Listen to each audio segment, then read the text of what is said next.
família católica, uns anos atrás, que eu entrei uma casa no Maranatá. Aí eu me afastei da igreja, né, por uns anos.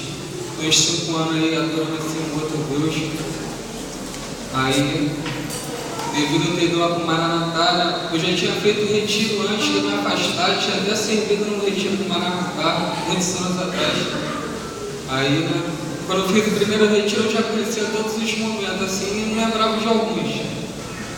Aí, como assim na nossa igreja, né, Jesus, o nosso Deus, né, e a filha de Maria, eu tinha feito me deu assim, quando eu vi um testemunho, eu me dei a ideia de fazer um pedido para Nossa Senhora.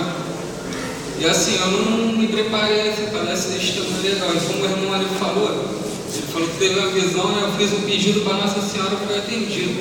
Assim, não acredita quem quiser, né? Ele falou aí. Pô, aí eu fiquei pensando, eu fiz um monte de retiro, mas depois eu fiquei pensando, pô, foi tão bom para mim que acho que não vai ter tão. Outra coisa melhor nesse retiro, né? O segundo retiro já começou logo com o louvor que eu mais gosto. E, pô, nisso eu fui vivendo vários milagres. O único louvor que não tinha saído da minha cabeça quando eu me afastei da igreja. E, tipo, falar porque que esse último valeu pra mim, que eu tava com,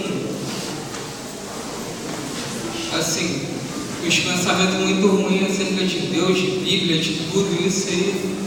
Assim, né? Já não tô mais assim, já tô tendo assim, tratando com mais respeito a palavra de Deus.